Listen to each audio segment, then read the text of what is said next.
Bonjour à tous. On va commencer cette session d'après-midi. Moi, je suis content d'être ici. Je suis content d'être ici pour venir vous parler de sécurité dans vos développements. C'est par ça qu'on va commencer la digestion de ce super repas. Donc la sécurité, pour moi, c'est quelque chose d'important. C'est quelque chose dont on se préoccupe souvent après la bataille, c'est-à-dire après que les développements ont été faits. Moi, je m'appelle Adrien Pessu, je suis développeur indépendant.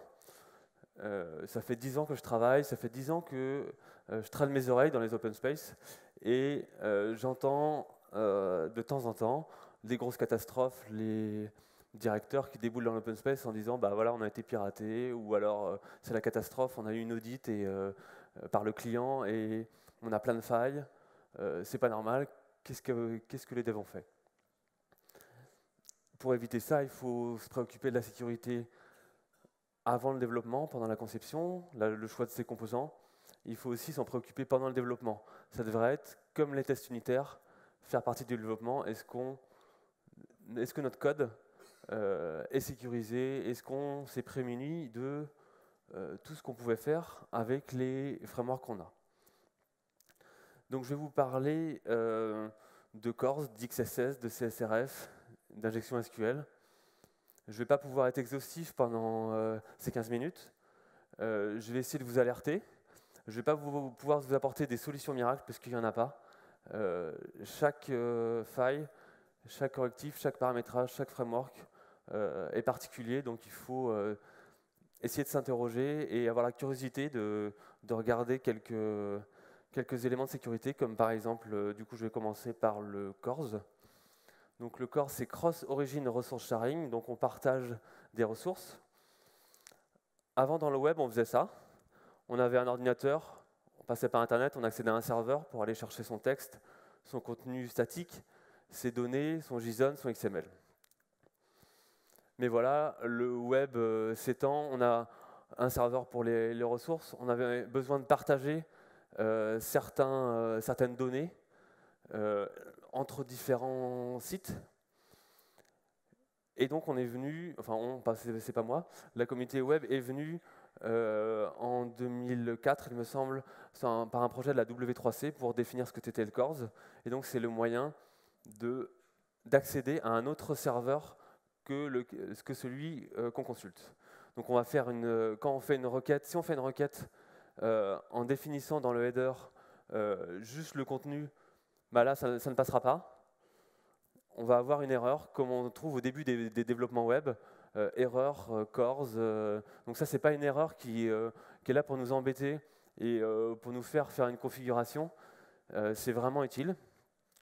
Donc il nous suffira d'ajouter, de configurer notre serveur, évidemment. C'est une configuration côté serveur, le CORS, ça ne vient pas du client, même si on doit quand même ajouter dans l'entête, en plus du contenu et de plein d'autres headers, on doit ajouter l'origine. Donc là, on met l'origine, le serveur reconnaît l'origine, donc on peut y aller. On pourrait se dire, j'ai qu'à mettre n'importe quelle origine et ça passera dans mon navigateur, je mets ça dans mon front, tout va bien se passer. Eh bien non, le navigateur va détecter que vous envoyez une requête Ajax avec une mauvaise origine, et il va la corriger et il va vous mettre une erreur dans la console.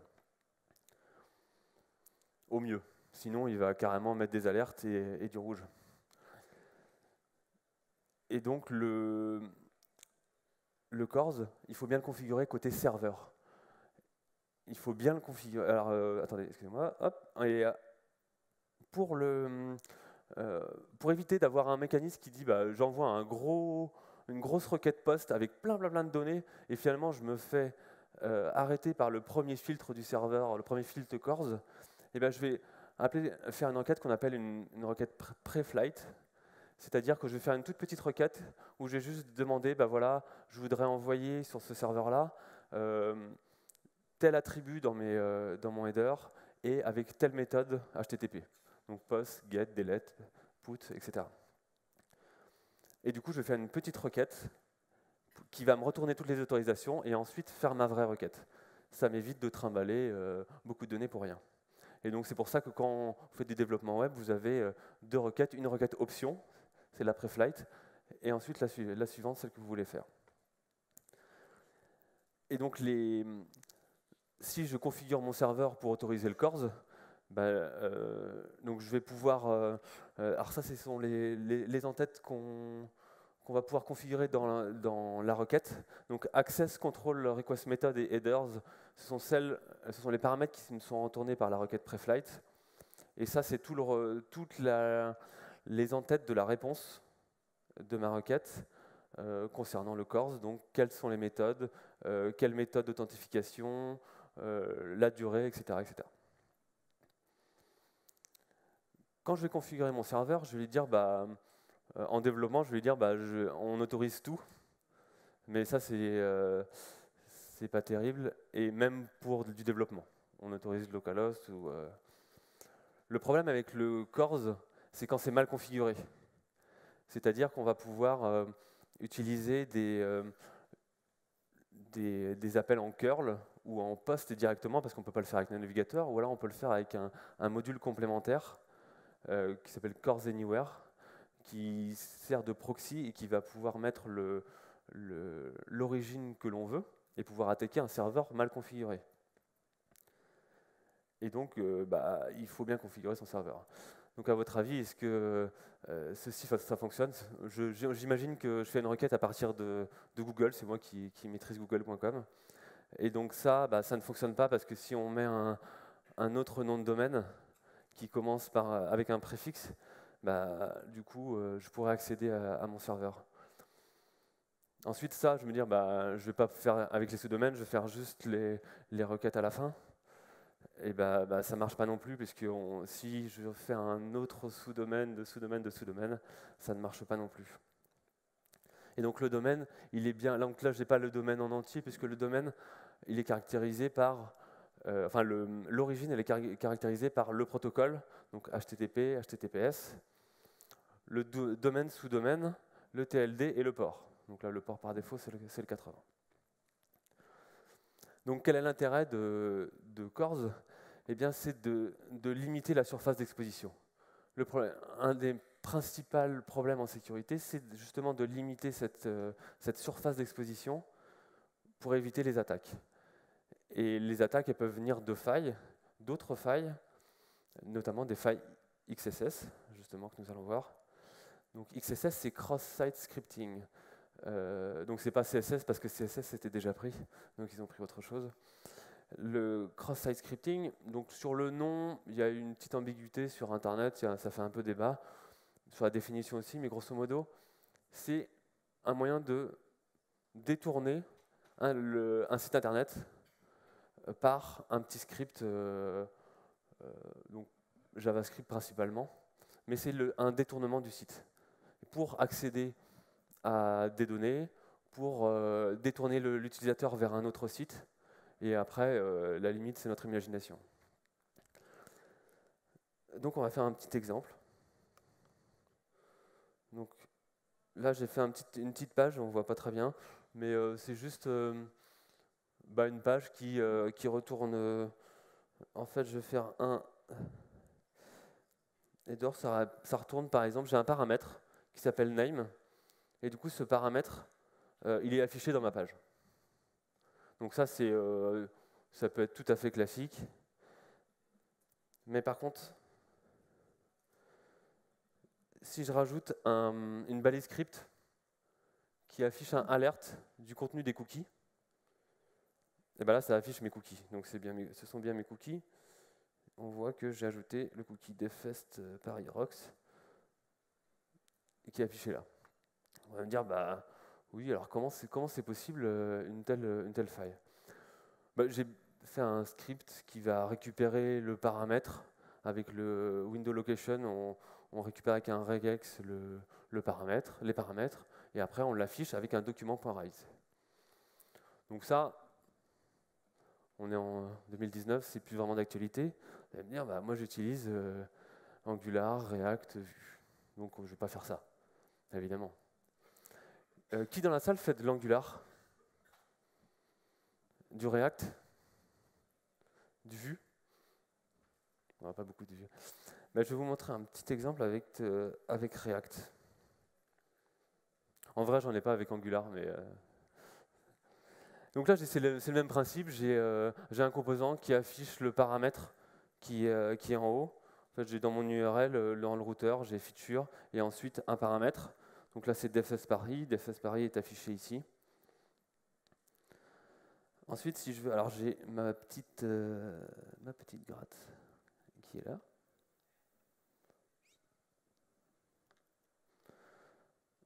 Hop, que je mets en paramètre. Donc, si vous arrivez à voir l'URL, c'est en fait tous les caractères sont échappés. Bon, le navigateur arrive à retrouver, mais je rajoute un lien sur lequel, sur l'événement onMooseOver, j'affiche le contenu des cookies. Donc là, il m'a essayé d'interpréter quelque chose, mais il m'a bien affiché le lien ici, et ça marche. Donc c'est bien, c'est pas moi qui ai fait du super React, et c'est bien le contenu de mon cookie. Mais alors, comment c'est possible? Eh bien, j'ai utilisé un attribut qui s'appelle dangerousSetInnerHTML. Vous allez me dire, moi, je ne vais pas utiliser un attribut qui s'appelle dangerous, parce que bon, c'est marqué dans l'attribut. Alors, pour votre information, dans la même chose pour l'application vue, ça s'appelle v-html. Ça fait moins peur. Donc nous, on ne va pas utiliser dangerous quelque chose, mais par contre, est-ce qu'on n'utilise pas une librairie ou un composant qui utilise ça? Peut-être, moi j'aime bien, je ne suis pas très graphiste, alors j'aime bien utiliser des composants graphiques. Et du coup, surtout j'aime bien le Material Design aussi. Et si je vais regarder sur GitHub une librairie Material UI pour React, si je cherche Dangerous SetInnerHTML, j'en ai plein. Alors peut-être qu'ils sont légitimes, qu'ils sont protégés, mais il faut se poser la question.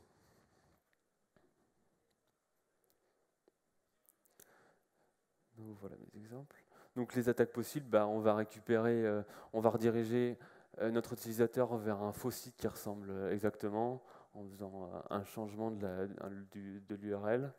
On peut récupérer des informations, on peut faire des appels Ajax ailleurs, récupérer les cookies d'authentification, les utiliser ensuite. Enfin, vous voyez des exemples d'actualité très régulièrement. Un moyen de s'en défendre, Content Security Policy, c'est en fait sur votre serveur front, vous allez spécifier où sont les scripts, où sont les feuilles de style, où sont le HTML, où sont les données JSON que vous allez récupérer. Ça permet d'éviter qu'un attaquant puisse aller récupérer un script qui se situe sur un autre serveur malveillant. Après, c'est pas magique, c'est côté front, donc si votre front est corrompu, peut-être que cette sécurité-là est enlevée. Donc il n'y a pas de solution miracle. Le cross-site request forgery. Donc ça, c'est le nom de l'attaque. L'attaque, elle se déroule comme ça. J'ai cette dame-là, qui est une personne malveillante. Donc, je suis sur un forum, excusez-moi, je suis sur un forum de discussion, très classique, on s'échange des messages. La personne malveillante, elle va envoyer un message à l'administrateur qui est en haut.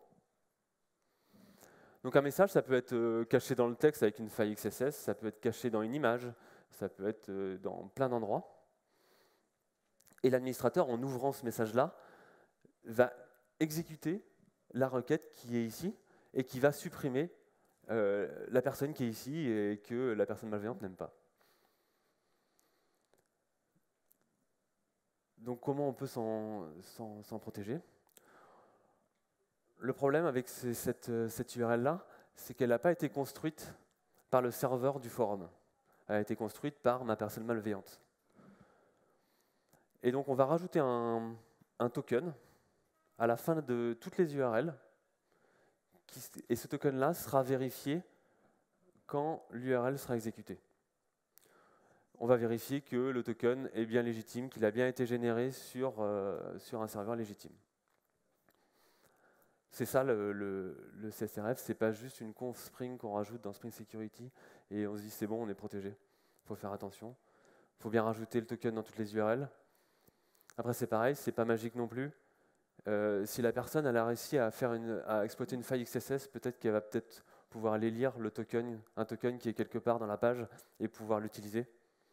Donc encore une fois, c'est pas magique, mais c'est encore une fois une manière de se protéger, de limiter l'exposition. Et enfin le dernier, l'injection SQL. L'injection SQL, enfin l'injection de manière générale, c'est la première faille dans le top 10 de l'OWASP. L'OWASP est un organisme de sécurité, c'est une association, tout le monde peut y contribuer, qui se charge d'évangéliser la sécurité sur Internet, de mettre en place des bonnes pratiques, des outils, beaucoup d'aide. Et depuis que l'OWASP existe, les injections sont toujours dans le top 10. Les 4 sont dans le top 10, mais là, l'injection, c'est le numéro 1. Donc une injection SQL, c'est un peu comme une faille XSS qu'on a vu tout à l'heure, mais sauf qu'on va agir au niveau de la base de données. Donc par exemple, j'ai un formulaire, on va prendre celui de droite, pour s'inscrire à une newsletter. Derrière cette page-là, il y a une requête qui est j'insère dans la table des subscribers l'email qui est envoyé. Comme ça, j'ai ma liste dans ma table. Moi, comme je suis une personne malveillante, dans ce champ-là, je vais mettre ça. Des caractères qui ressemblent étrangement à du SQL. Et le script, finalement, va donner ça. Je vais reprendre mon insert de départ. Je vais rajouter quelque chose de bidon pour fermer la requête correctement. Je vais supprimer toute la base des subscribers et je vais rajouter une autre requête, histoire que le script ne plante pas. Et là, je vais avoir supprimé toute la base. Ça paraît simple, j'explique ça, on est en 2019, mais c'est toujours la faille numéro 1. Donc il faut échapper, utiliser des prepare statements, échapper tous vos caractères, vérifier les librairies que vous utilisez pour faire ça, encore et encore et encore, vérifier, appliquer les pages de sécurité, etc. Donc je vous remercie. Message très important, allez voir le site de l'OWASP, intéressez-vous à la sécurité de vos applications. Sur le site de l'OWASP, il y a quelque chose qui est hyper intéressant. Il y a une catégorie où chacun peut contribuer et ajouter des chaînes de caractères que l'on peut tester sur son site internet pour tester les failles XSS. Alors des choses qui sont humainement pas lisibles, avec des échappements, multiples échappements, etc. etc. Et c'est très intéressant. Prenez lundi quelques exemples, mettez dans l'application ce que vous développez en ce moment et regardez comment ça réagit. Je vous remercie à vous et bonne journée.